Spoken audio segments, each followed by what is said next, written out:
tuba tugende Saudi kukola medical omusajja munna Uganda eyantwala kutumiddeko Uncle Fahad kuntwala tugenda tunyumya emboozi eyo obulamu obwo kati omusajja oli naye yankutula nnyo seeka wanvugako naye wammalamu amaanyi wali onzise omuntu ng'agenda okwekebeza kati ebintu ng'ebyo ebiri serious musayi gwa siriimu teyeetaaga muntu amunyumiza bintu bimutiisa yaŋŋamba Ssebbanga tugenda okugenda naye weekakasa oli mulamu nava eno nga neekebezaako awo ku Martin Road waliwo ddwaliro obugendawo ne neekebeza emitwalo egi ne baŋŋamba oli mulamu ene Uganda nali neekebeza naye yaŋŋamba nti ebyuma by'e Uganda bifu tebikola ono antwala namugamba nsoose kwekebezaako ndi okay naŋŋamba Ssebbanga kale ne tunyumyeyo emboozi enkyakala gye twakyakalamu kuba naye legendi nga naye byanyumya gwe baali bakumenyeddeko omutto mu mmotoka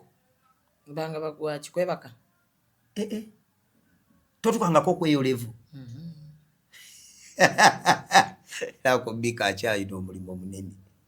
kati wali kibaita okumenya omutto kati ebyonna twabikola okumenya olagawa olwo kati mugize esaawa 9 gwa kiro mugenze mu bifo 2 wonna wajjudde kati muno yasala amagezi naga Ssebbanga tumenye omutto ati wano tuvaawo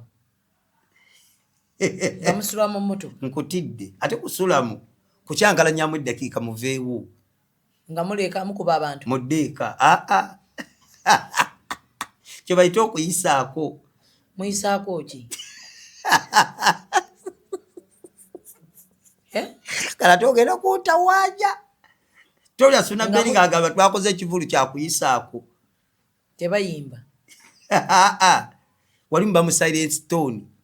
temubakadde tebalekanya bivu emipiira gy'olaba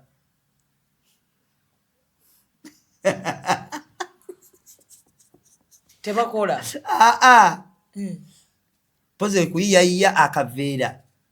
tugeze wayise n'ono omwana abe waffe abawesitana kati olina enjiya gy'oyiya bw'omenya osula kano akantu ke balinnyako ebigere k'otuuza wano ku mutto obutoonooneka munga mwegatira mu mmotoka kwesanyusa wabula munzikirize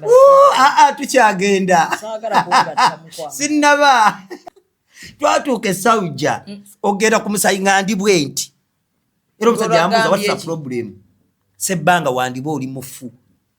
naŋŋamba nti bw'otuuka wali ne bakkebera ng'oli mulwadde